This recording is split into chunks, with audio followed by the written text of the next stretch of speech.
Bismillah, Assalamualaikum warahmatullahi wabarakatuh. Perkenalkan nama saya Sherly Agustina dari Prodi Hukum Ekonomi Syariah semester 6 STAI Darut Tauhid.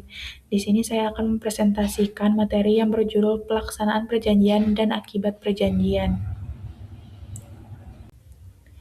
Nah, adapun rumusan masalahnya yaitu ada 5. Yang pertama itu pengertian perjanjian, yang kedua itu ada jenis-jenis prestasi dalam perjanjian, yang ketiga itu ada klausula yang tidak diperjanjikan dalam suatu perjanjian, yang keempat itu pelaksanaan hak dan kewajiban para pihak dalam perjanjian, yang kelima ada akibat hukum dari suatu perjanjian. Baik, masuk ke poin pertama yaitu pengertian perjanjian. Nah, jadi perjanjian itu merupakan suatu hubungan ya, hubungan hukum yang dilakukan oleh dua pihak atau lebih gitu ya, berdasarkan adanya kehendak gitu. Kehendak untuk saling mengikatkan diri. Nah, jadi dalam suatu perjanjian itu para pihak itu memiliki tujuan untuk menciptakan suatu kesepakatan gitu untuk menimbulkan hak dan kewajiban. Nah, oleh karena itu perjanjian itu tidak hanya sekedar kesepakatan yang biasa tetapi juga merupakan suatu perbuatan hukum gitu ya. Nah, merupakan perbuatan hukum yang memiliki akibat hukum bagi pihak-pihak yang membuatnya. Nah, jadi dalam hukum perdata juga pengertian perjanjian itu berkaitan gitu ya dengan istilah of apa ya overeenkomst itu yang berarti persetujuan atau perjanjian. Nah, jadi perjanjian itu dipahami sebagai suatu kesepakatan yang dibuat oleh dua pihak atau lebih gitu ya, baik secara lisan maupun tertulis. Nah, jadi di mana para pihak itu menyatakan gitu ya persetujuan untuk menaati hal ini gitu ya dari perjanjian tersebut. Nah, jadi dengan demikian perjanjian itu menjadi apa ya, menjadi sarana bagi para pihak yang mengatur kepentingan mereka dan memberikan kepastian hukum dalam suatu apa ya, dalam suatu hubungan hukum gitu. Baik, masuk ke poin selanjutnya yaitu jenis-jenis prestasi dalam perjanjian. Nah, jadi prestasi itu yang merupakan hal yang wajib dipenuhi oleh para pihak dalam suatu perjanjian. Nah, jadi dalam ukuran apa ya, dalam hukum perjanjian gitu ya, prestasi itu diartikan sebagai pelaksanaan kewajiban yang telah disepakati oleh para pihak yang mengikatkan diri tadi. Nah, jadi dengan adanya prestasi tadi, suatu perjanjian itu dapat berjalan karena setiap pihak itu memiliki tanggung jawab untuk memenuhi apa yang telah diperjanjikan. Nah, jadi menurut hukum perdata juga prestasi itu bagian penting dalam pelaksanaan perjanjian karena menunjukkan gitu ya bentuk pemenuhan kewajiban dari para pihak.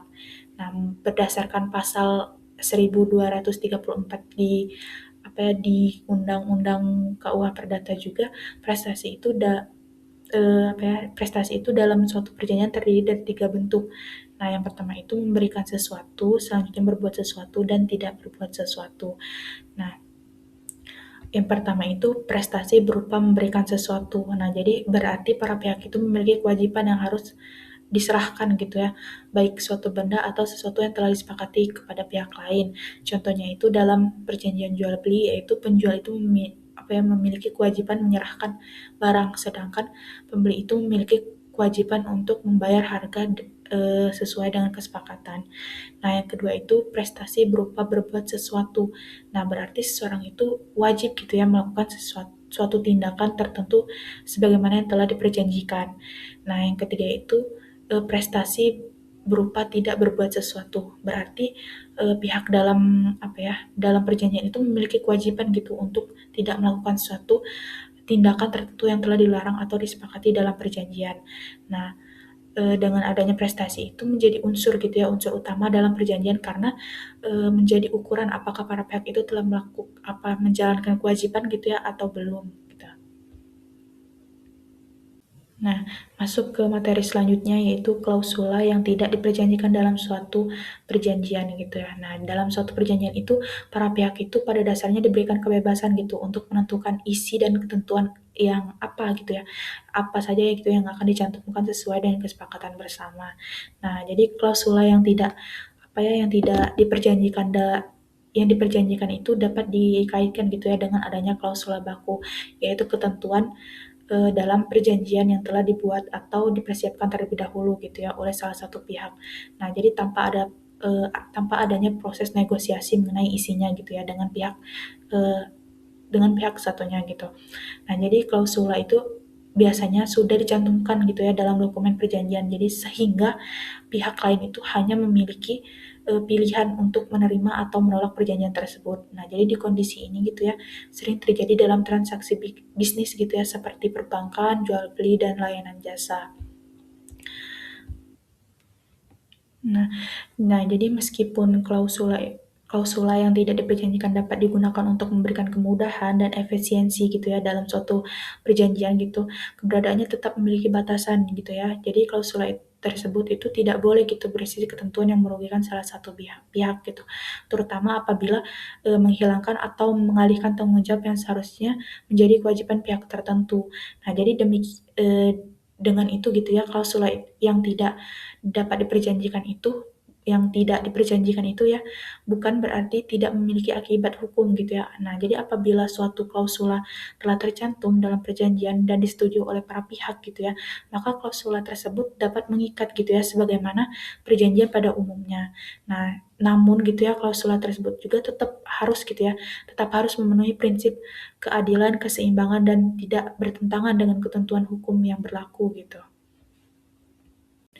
Nah, masuk ke pelaksanaan hak dan kewajiban para pihak dalam perjanjian. Nah, jadi dalam suatu perjanjian itu hak dan kewajiban para pihak itu menjadi hal yang penting gitu ya dalam perjanjian karena menimbulkan hubungan hukum yang mengikat. Nah, jadi setiap pihak itu memiliki hak yang dapat diperoleh dan kewajiban yang harus dilaksanakan sesuai dengan kesepakatan yang telah dibuat. Nah, jadi pelaksanaan hak dan kewajiban tersebut itu bertujuan gitu ya agar perjanjian itu berjalan dengan baik gitu serta memberikan kepastian hukum bagi para pihak gitu. Nah, yang pertama itu ada pelaksanaan hak para pihak gitu ya. Nah, jadi pelaksanaan hak para pihak itu merupakan apa ya? Hak itu kan merupakan sesuatu yang dapat diterima atau diperoleh oleh pihak dalam suatu perjanjian. Nah, jadi setiap pihak itu berhak gitu ya mendapatkan pemenuhan atas hal yang telah diperjanjikan oleh pihak lainnya. Nah, yang kedua itu pelaksanaan kewajiban para pihak gitu.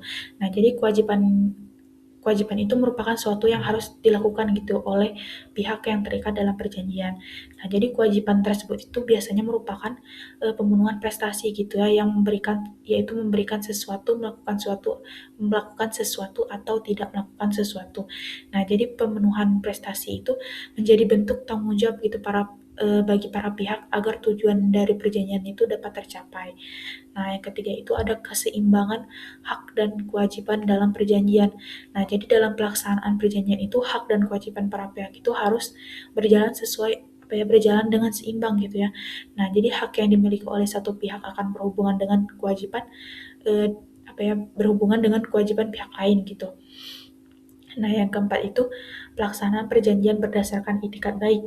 Nah, jadi para pihak itu wajib gitu ya melakukan perjanjian dengan itikat baik, yaitu menjalankan isi perjanjian secara jujur, patut, dan tidak merugikan pihak lainnya gitu. Nah, jadi prinsip ini tuh bertujuan agar pelaksanaan perjanjian itu tetap sesuai dengan dengan rasa keadilan dan kepatuhan gitu ya. Nah, yang kelima itu ada akibat tidak terlaksananya kewajiban.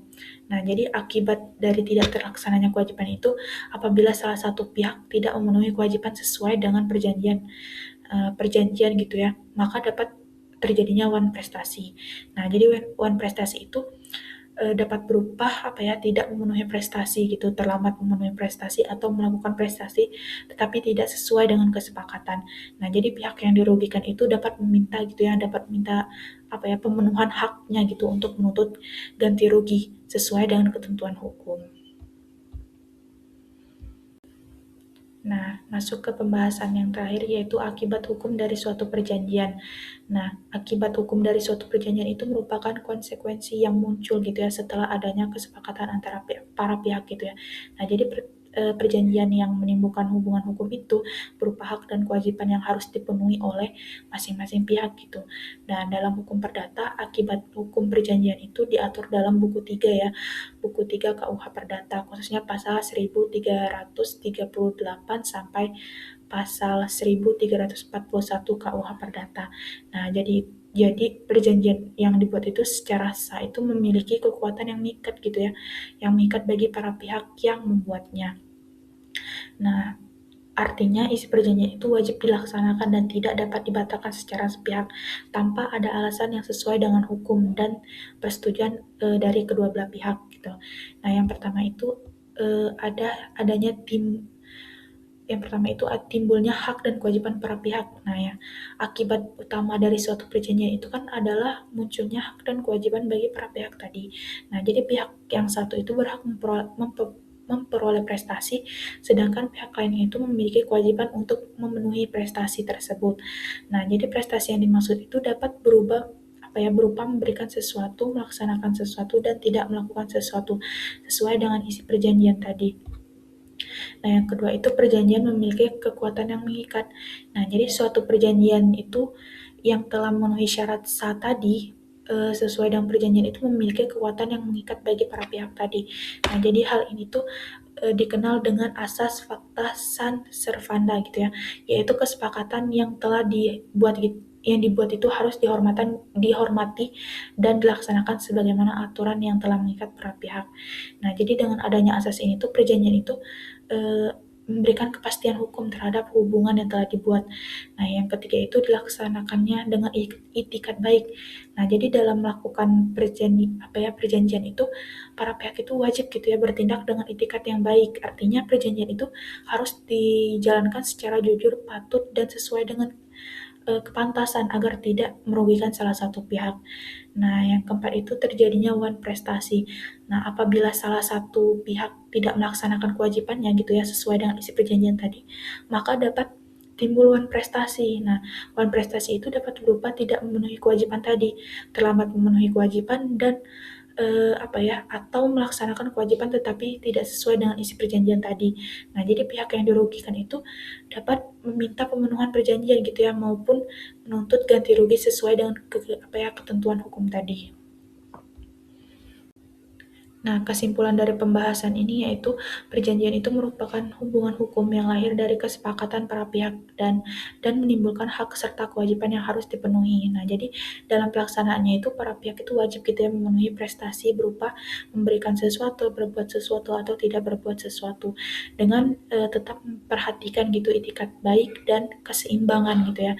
Nah, jadi perjanjian yang dibuat secara sah itu memiliki kekuatan yang mengikat gitu ya. Nah, sehingga apabila salah satu pihak tidak memenuhi kewajibannya dapat menimbulkan wan prestasi serta akibat hukum berupa pemenuhan perjanjian atau ganti rugi.